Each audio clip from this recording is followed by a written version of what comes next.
Day 1. It's been one day since every human except you disappeared from the face of the earth. You're not sure what happened. One moment there you were living your best life in the middle of a crowded city, and next, poof, everyone simply disappeared. What followed was complete chaos. Cars, trucks, vans, tens of thousands of them suddenly had no drivers. Catastrophic crashes and pileups worthy of a Blues Brothers movie have choked the streets of your city with impassable obstacles of wrecked and mangled steel. You had to duck for safety into the nearest building, though, because the sky was falling, literally. Without pilots, planes not currently on autopilot simply plummeted out of the sky like massive missiles, setting off explosions that rocked the city. Massive blazes immediately sprang up, and with no firefighters to fight them, your only resort was to begin fleeing the city. Other planes running on autopilot simply ran out of gas, then began to fall all over the countryside. Firestorms erupted all over the earth, fed by the leaking fuel of millions upon millions of wrecked vehicles. On day 1, all you can do is try to get to safety and out of the heart of the city, which is quickly becoming a raging blaze.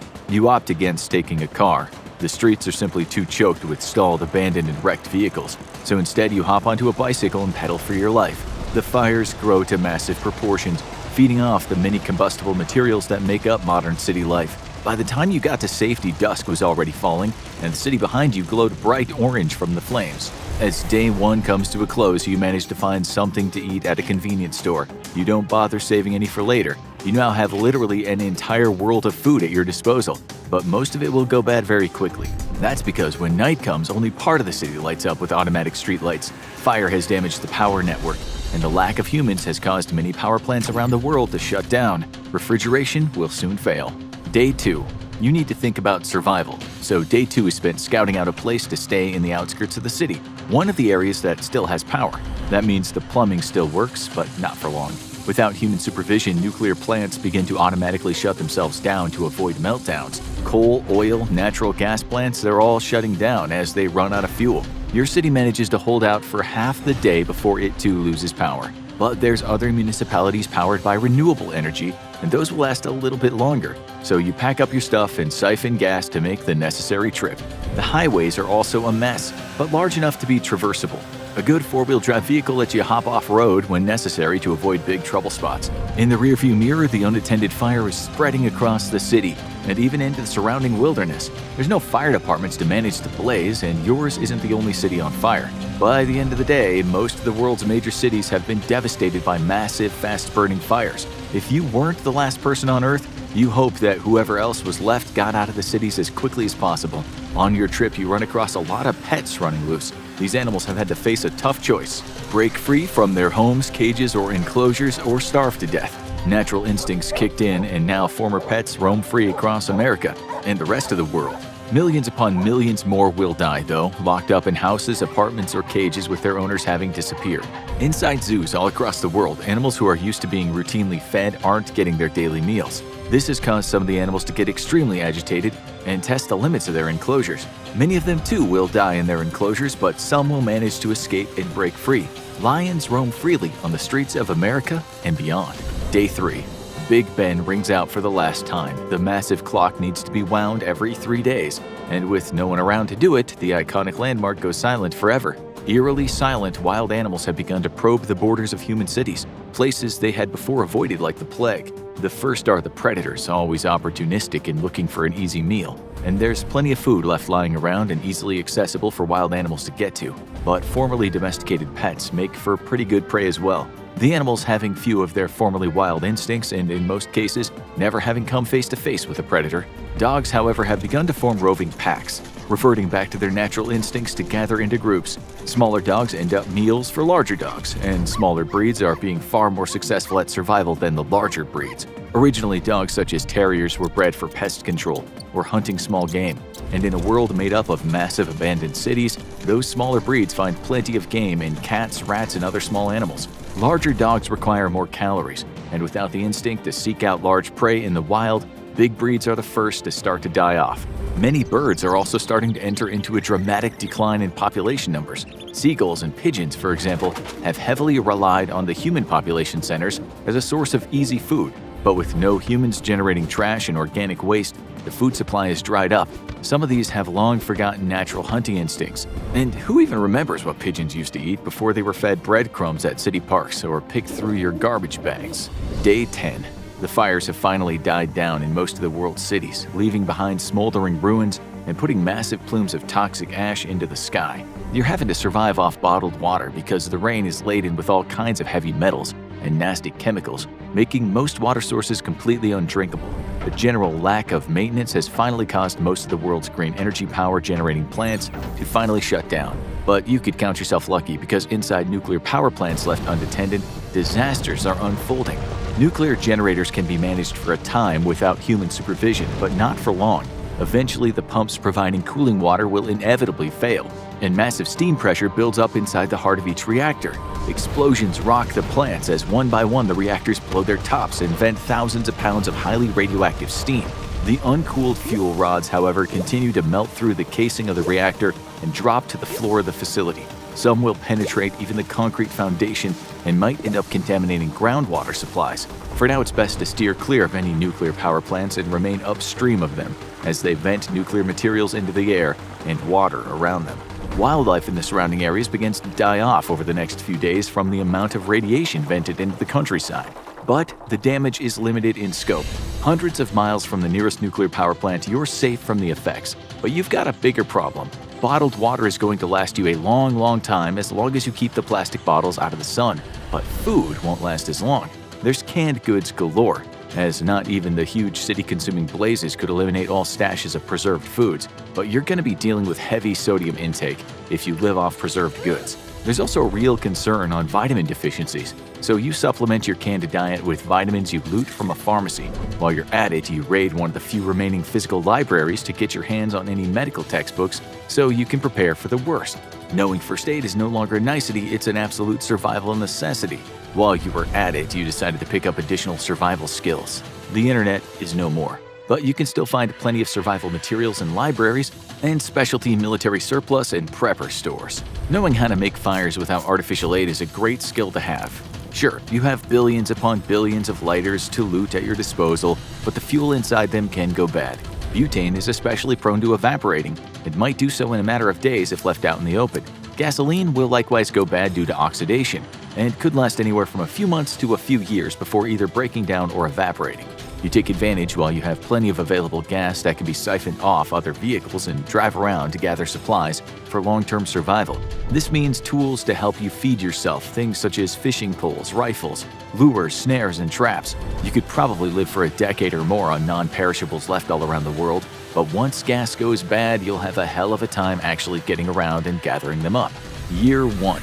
Formerly domesticated pets have reverted back to feral lifestyles, at least those that survived the adjustment period of the first few months.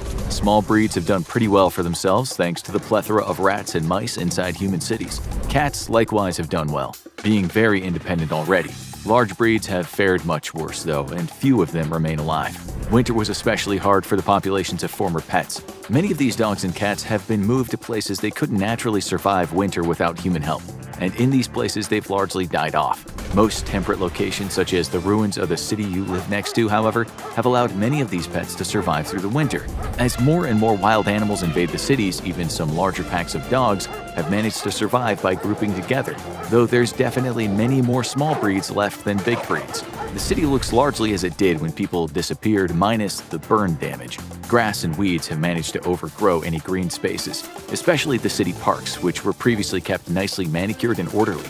There's even blades of grass or resilient weeds popping up in cracks in the pavement here and there. It's still mostly predatory animals lurking in the cities, but they don't go very far in. By now, surviving pets have learned how to band together for protection against mountain lions, wolves, even bears, or to avoid them altogether. Some places such as New York with a large central park have seen herbivores like deer migrate into the city, but nature is yet to retake enough of the human landscape to invite many of them in.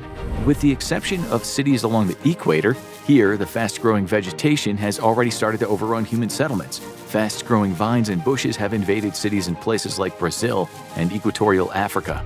Unchecked growth has caused formerly harvested fields to now play host to a variety of plant life. Traditional crops still grow abundantly thanks to how widely humans cultivated them, but they no longer grow in neat and orderly rows. There's no fear of crops like wheat, barley, or rice ever going extinct. But some crops such as almonds, oranges, and other fruits no longer grow in many areas of the world. That's because they only grew where planted because of direct human intervention. By and large, the crops that humanity depended on and successfully cultivated for millennia have begun to only appear in their native habitats once more.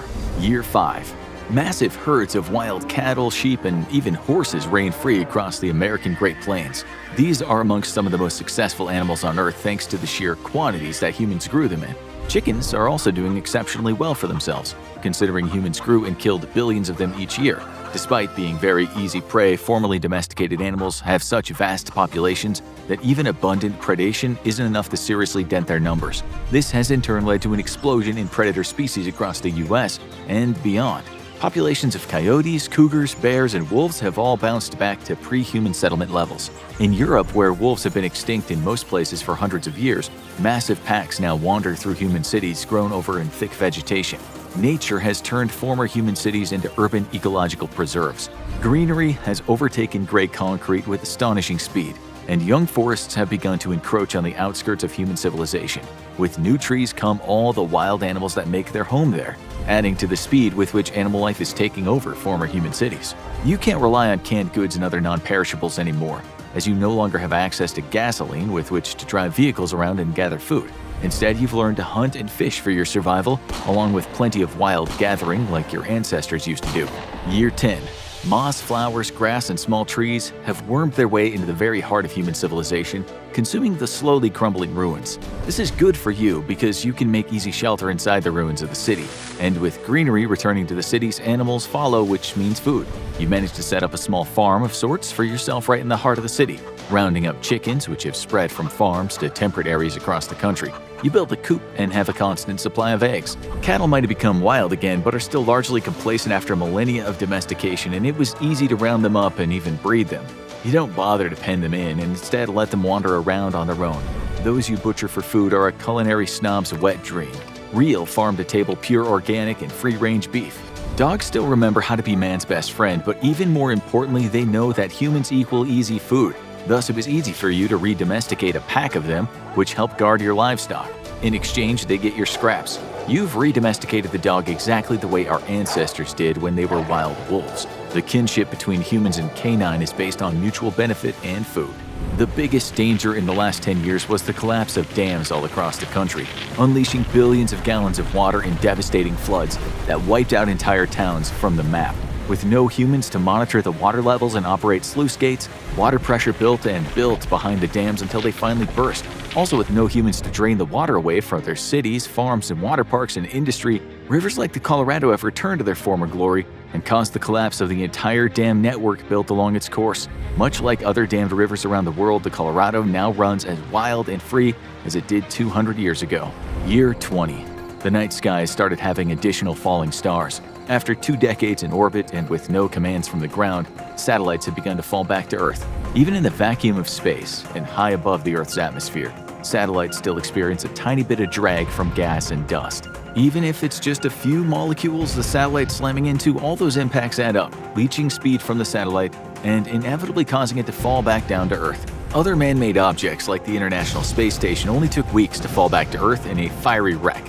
And you can count yourself lucky you weren't anywhere underneath the hundreds of tons of burning molten material crashing to the Earth at thousands of miles an hour. Radiation's begun to clear from areas affected by the meltdown of nuclear power plants, but it'd still be a while before it's truly safe to live in those regions. That hasn't stopped nature from reclaiming the sites, however, and there's even populations of wild animals living there. Their numbers remain low for now, but will grow over time. Without flood control measures, erosion has been a real problem in many man-made settlements. Rivers have carved new channels through landscapes geoengineered by mankind and his massive earth-moving machines. The city of Venice, without regular maintenance and upkeep of its historic buildings and canals, is now more underwater than above it, and sea levels have risen all around the world.